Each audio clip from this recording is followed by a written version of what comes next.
Welcome to Haunted Escapes with Chris and Diane. This podcast will talk about strange and mysterious stories from around the world. Some will be about places we've been and experienced for ourselves, as well as things we've learned and read about, including hauntings, folklore, and cryptids.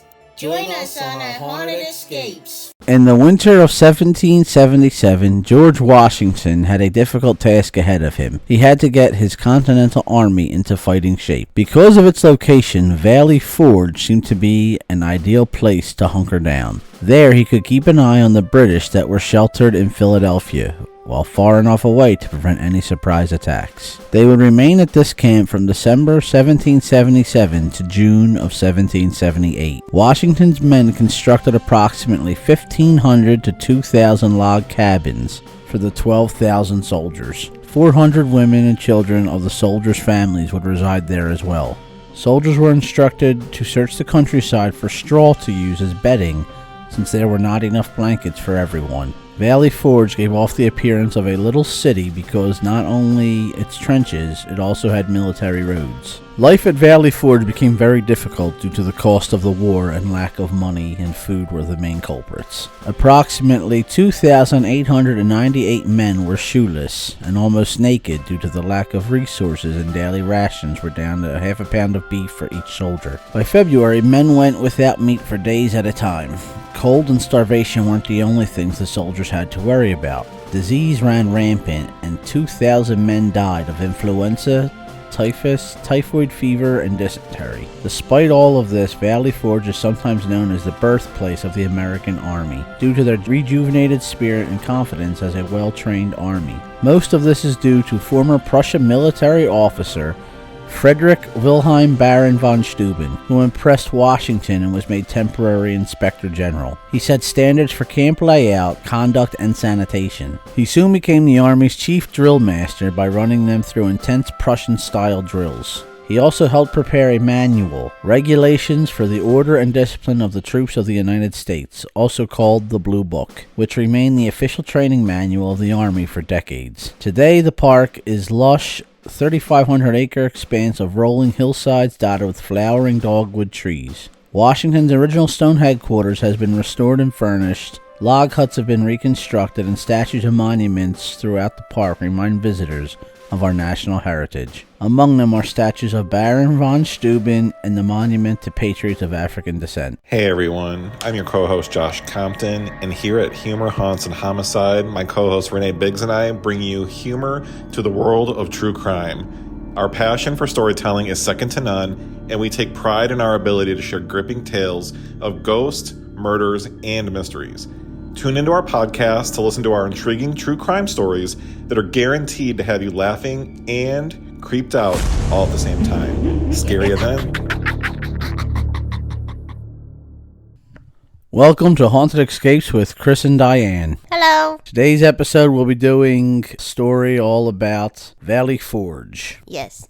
What do you think about Valley Forge? I know we've been there a couple times. Well, Valley Forge, it's a really nice national park now, and the fact that when you look at it, you think about how integral it was to us gaining our independence. Without Washington going there and setting up camp and everything, they wouldn't have been able to have the drilling or anything that ultimately turned us into a fighting force, because before that they were just a bunch of ragtag militia who were getting wiped, could barely hold against the British. It was at Valley Forge where pretty much the army was actually like born. Yeah, that's pretty cool. I know we've been there a couple times, and it's neat to see, like Washington's headquarters and all the log cabins and stuff.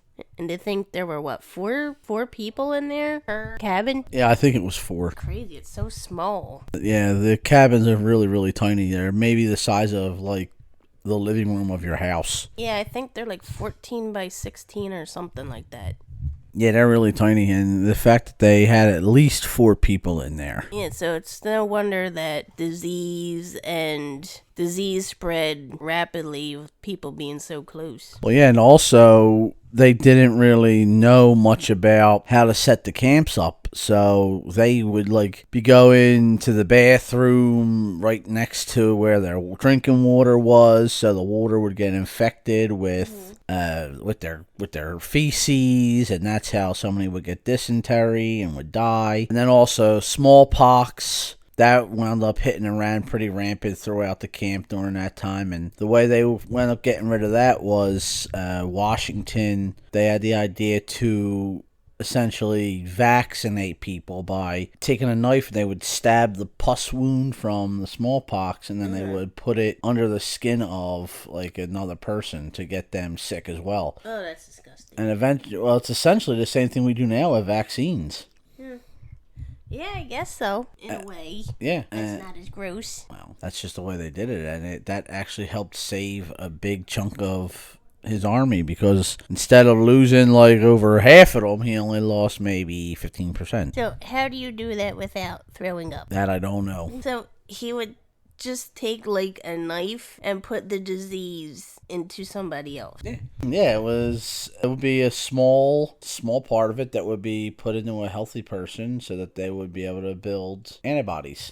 And it worked. It saved the army from a huge what could have decimated them, because smallpox was rampant back then, and it caused a lot of problems like that. It caused a lot of people to die. So yeah. Okay, so I know that food was hard to come by there, but they had, I mean, not that they would have wanted to, and that I wouldn't have condoned this, but why didn't they eat like the horses when they ran out of beef?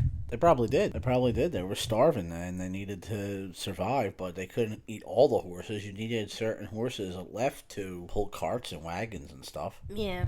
So they probably did eat the horses, and then they probably foraged for a lot of the stuff. So when you were there, did you get any kind of weird, creepy vibes? I mean, the area, when you're walking through, it certain cabins would have like a heavy sense to them, but I didn't like see anything or feel anything other than that. A lot of people have, so yeah, I would have to agree. I know the cabins were reconstructed, but I think if you bring something, like say you go to like Gettysburg and bring a Civil War bullet to Gettysburg, that will draw the attention of, or the energy that could draw the attention or energy of a spirit. So when you reconstruct these cabins where they once were, I think that will draw or get attention from spirits. And you do feel like, I know I say this a lot, but you do feel like you're being watched. yeah, well, that's that whole ghost hunters and stuff use trigger objects. Yeah. That's what it essentially is. They'll bring like a bullet that they found on the battlefield and they take it to an area where story is that there's ghosts, and then they wind up putting the bullets down there, and then they'll try to make contact with them. Whether or not it actually works, I don't know who's to really say, but it is one of the things that people do. So getting into some of the ghost stories, there are a couple that I found. And so phantom soldiers, distant sounds of musket fire, and other strange occurrences like that have been reported since way back. And since 1895, on stormy nights, there have been reports of locals seeing campfires with Revolutionary War soldiers surrounding them, and when they're approached, they would just disappear. I have heard like those ghost stories that on like dark nights and stuff, cold nights, stormy nights, that people have seen bonfires that are lit there, which is what the soldiers would have used to stay warm and everything. So I have heard of that. I mean, obviously, I've never been there at night. I've only gone during the day because I think they close it at like sundown. Yeah. But yeah, it'd be cool to like actually see that though. Yeah, it would. And there's staff reports of the feeling of being watched, cold spots, and disembodied footsteps. There's also reports that soldiers are seen drifting feet above the ground. Now, I don't know why that would be, because it's not like they're level, like it's not like they leveled the ground or dug down into the ground, so I would think that they would still be walking, but I guess if you're a ghost, you could just float. Yeah, I don't know. Maybe it's just that they are technically walking, but their legs might be more see-through, so it looks like they're not touching the ground. Yeah, that could be true. So the next one, I think you'll really like this story here. So, an apparition of George Washington has been seen at his headquarters, and he has been known to interact with the living. Contain yourself and give us your feedback. We've been there, and I think we went into his headquarters. Yes. Did you feel faint? No. I didn't find anything creepy in the headquarters, really. I thought it was really neat, and it was really interesting because they have it like laid out the way it would have been laid out during one of his war councils. At least that's how it was when we went. Yeah. I don't know if they changed the display weekly or whatever, but They might. it was pretty cool because it's neat because it's so steeped in just history. And to think that, George Washington and Alexander Hamilton and all these other heroes of the Revolutionary War, these people who got us our independence, who made it so that we can be what we are now, actually were there at one time, and they were standing on that ground, the same ground as you, and doing the same, like they were just standing on the same ground as you and moving around that area. I find that really to be interesting. It's really cool, and it's just, you can feel the history in places like that. And I like that. And you could see, like, the paper he wrote on, the chair he sat in. I doubt they're the actual ones there. I did, however, get to go to Philadelphia. We have the Revolutionary War Museum down in Center City. And they actually have Washington's actual tent. Oh, that he was able to, that he would, like, set up. And you can go through it, and it's right at the end, at least when we went there it was. It was, like, at the very end of the museum on your way out, they do, like, a little movie. Mm-hmm. And then... Was the movie about Washington? Well, yeah, it's about Washington, and I think it might have been about Valley Forge. Mm-hmm. Did you cry? No. But, anyway, it's, like, it's the actual tent. They got it from a descendant of his or something, and it eventually made its way to here. And they were able to use it. I don't know if they still have it or if it was just like on lease. But it was pretty cool. That whole museum is really cool. You've never been there. No, I haven't. It's pretty sharp. It's pretty neat. There's all kinds of cool stuff down there. They have helmet of a Hessian soldiers, German soldiers who we beat at Trenton. A bunch of other stuff. It's really cool. If anybody's ever in Philadelphia, I would recommend going there. It's got some really cool stuff. I don't think it's that expensive either. So, if it's on lease, would you find out if they would lease it to you? No. Or you could take it and go camping. No. It's really, like, they show you, like, the outside of it and then the inside of it. It was really, like, big. It's, like, you can easily see how... So he was a glamper? Yes. You can see, like, how lots of people could fit in there. Which, I mean, obviously they were. He was directing the entire war from it and everything. But it was really interesting. Okay, so I think I'm done asking my George Washington questions. So I found a couple of stories from people who have visited Valley Forge, and this is from hauntedescapescd.org. And Amy writes that my husband just told me a story he experienced back in the 70s. He and his family visited Valley Forge. No reenactment or special events. He and his sisters walked into a cabin, and he said he saw a man dressed as a soldier sitting on the bed. He didn't get up, just told the story of what it was like there. They were surprised to see him because the other cabins didn't have anyone in them. They left, walked about 10 feet, and told his parents. They just returned and he was gone. I know that your aunt said that she got some weird feelings when she was there. Yeah, she said that when she went there, she was walking around in one of the cabins and a ghost or an entity of some kind, like, tried to latch on to her. Oh, no. That's what she says, yeah. And apparently they were like, she, like, I don't know, said a prayer or something. Yeah. And it left, it got out of her. But, yeah, she says that she had that happen there. I didn't have anything happen there. It was just old and just pretty cool looking. It's interesting. We'll have to ask her more about that. So, Rosemary from hauntedplaces.org writes, I went out for a hike alone. I was using the regular path around the park. I noticed the grassy path with old cottages that cut through the park. It looked well treaded, so I decided to explore. I hadn't seen anything while I was taking photos, a hobby I started recently. It did feel eerie. I only passed a couple hikers. I did lose my way and heard something following me by the sound of leaves rustling.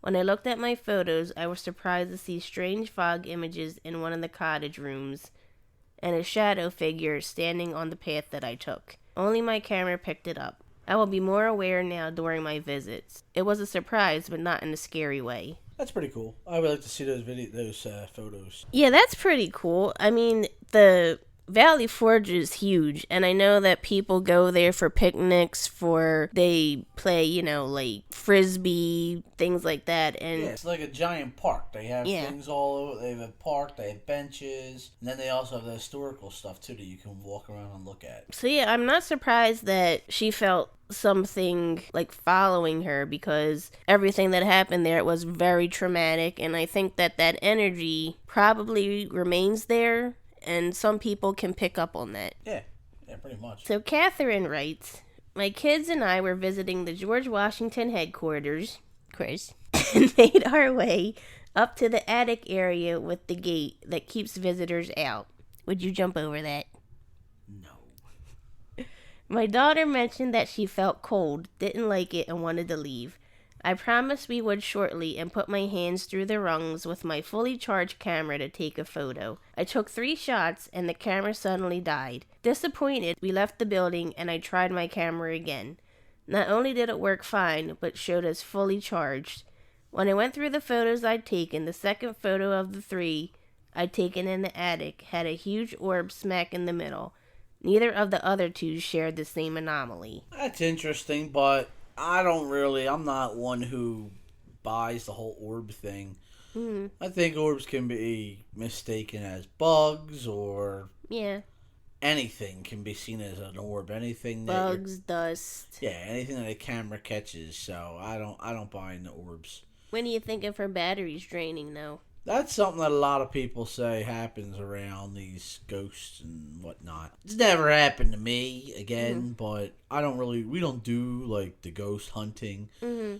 Our thing, we just go and like talking about the stories. See, I understand that the batteries, like let's say that an entity is draining your batteries. So that battery is drained. So when you go outside or you go into a different area, that battery should still be dead, right? Well, yeah. That's what I would think, because once the battery's drained, it's drained. You'd have to plug it in to recharge it. But the phenomenon is that they'll just come right back to life. So I don't understand how that works, but I don't know. I would think that it would have to be, battery drains and it dies, that's it. You'd have to have another source of energy. Yeah, it can't automatically come back by itself. No, I wouldn't think so. But it wasn't George Washington's headquarters, and who knows, he could be magical. Yeah. So, Sherry says that my husband and I visited Valley Forge on July 4th, 2016, while staying with friends who lived nearby. We weren't with the tour group, just taking our time and enjoying the surroundings. We both took a lot of pictures on our trip, so it took us a while to go through them all. Last Friday, July 22nd, my husband finally took a look at his pictures. One of the pictures he took is quite interesting. It was taken in one of the cabins on the hill behind George Washington's headquarters. It was in a group of several cabins together with a well house in front of them. One cabin had artifacts in it protected by plexiglass. My husband was the only person in the cabin at the time, as I had just walked outside. The picture he took facing the back of the cabin turned out to be a mirror image created by the plexiglass. It looks like he took a picture of the doorway, when in fact his back was to the door. To the left of the doorway you can see the reflection of his red and white striped shirt. Behind him is the surprise. A quite detailed image of a man who appears to be a soldier. If you zoom in on his face, you can see he has facial hair and his eyes appear to be closed. I find his shoulder interesting as it appears to be a uniform he is wearing. I'm not sure what to think about his arm, and I'm puzzled by the size of the figure compared to my husband's reflection. The man's reflection is much more defined than my husband's reflection. We would like to get someone else's opinion of the picture. I'll link down to that when we do our YouTube video. I'll also link down to it when I post this on Spotify and all the other ones. But it does look like a figure wearing a uniform standing behind Sherry's husband. Yeah, Diane showed me this picture, and you can kind of make out like the outline of a face, and you can definitely clearly see the arm. Mm-hmm. But yeah, I mean, so maybe they caught a ghost. Sandra says, this is also from the same website. I had just gotten a job working at a nearby hospital. My route to go through the park on 252 North and make a left onto Valley Forge Road. It was around 6:30 a.m. and winter. There was snow on the ground and mist. I was stopped at the light right at Route 23 facing Washington's headquarters. Across the street and down the road, I saw a man walking around the building dressed in what appeared to be all navy blue. Top and pants and black boots. No hat, gray hair pulled back but not neatly. Kind of like he just got up balding. At the top, I thought it strange someone walking out that early in the cold and thought it might be a gardener. I watched as he walked around the building, then just right before my eyes he vanished. No doors, just wall there. I did a double take looking hard at the house. I know what. I saw and realized it was George himself just walking around. It had to be. Told people at work and they laughed and said, oh sure, but I know what I saw. Chris, how do you... I don't really think he was balding now. Maybe it wasn't him, but... I think a lot of people think that it was balding because of the wigs that they would wear. Mm-hmm. But that was just like the social norm for them. Yeah, but... They would just shave their heads, or they would cut it back really tight to like their scalp, and then they would go and pay all kinds of money for wigs. It was like a status thing. But to somebody who isn't quite... Yeah, and she was pretty far away when she saw it. So yeah, I could see where you might think it. But it was definitely something. Yeah. Whether or not it was actually George Washington, I mean, who knows? But she definitely saw something. It could have been another soldier or whatever. And it seems like a lot of these stories take place around Washington's headquarters. Mm-hmm. So that's kind of cool. And they say that it's supposedly active around there. So we'd have to go back, I guess, and see if we can catch anything. Are you jealous of Sandra that she might have saw him? No. And we have one more story. Kathy Lee says, I lived near the park and went there often. I have seen many strange things there. I once saw a group of men dressed in basically rags. They were removing clothing from what appeared to be dead men and wrapping the bodies in cloth of some sort. It was strange. Then they faded away. They were near a large cabin behind the Washington Chapel and down the road a bit. I don't know what building it was, as there is no building really there. Huh. Well, again, it might have been a building that was there during the time of the Revolution, but then knocked down or whatever, and they didn't rebuild anything there. So, and just the certain things aligned to see a glimpse of what was there at some point. Well, yeah, because you got to think with ghosts, they don't interact really with, especially ones like in stories like this. They're not like the intelligent hauntings. They're usually what's it called? Residual? Yeah, residual hauntings. And in the residual hauntings, it's kind of just like they go through the same routines over and over and over again. So she might have just happened to have got a glimpse at one of their routines of burying the dead. But that'd be kind of cool to see. Yeah, that would be cool. Of course, we say it'd be cool, but if we saw it, we'd probably be very, very stressed. Yes, and we'd have to talk about it. Yes. Go see a shrink. That's what I have on Valley Forge. It wasn't a long one today, but I think we got the main points across. Yeah. And I mean, Valley Forge is definitely worth a visit. I mean, just the whole area around Philadelphia, especially if you're a fan of, like, you're big on the Revolutionary War. You have Philadelphia, you have the Battle of Brandywine, you have the Battle of Monmouth, you have Valley Forge, you have the Fort Mifflin. So there are so many things about, you got Washington's Crossing. So there's so many places around here that were so integral to that time period and to that war and us winning our independence. So I think if people are ever in the area, they should come check it out. Or, hey, if summer's coming, you need a vacation to go somewhere, should probably look into swinging by here. You'll learn a lot about the history of our country, and you might see a ghost or two while you're there. Yeah, the beach is overrated. Everybody goes to the beach. Come here instead. Absolutely. Come here. You can get everything here. You got all kinds of historical sites to see. There, down Center City, there's some great restaurants. There's stores. There's tons of stuff to do. Yeah, people need to come to Philadelphia and experience it. You'll definitely enjoy it. That's our story for today. That was what we had on Valley Forge. So, as always, we thank you for joining us on our Haunted Escapes. And, is there anything else you want to say? I would say follow us on all of our socials, Facebook, Instagram, TikTok, and we also have our own website, penepichproductions.wixsite.com/haunted, and we'll be updating everything, and we'll hope to see you there.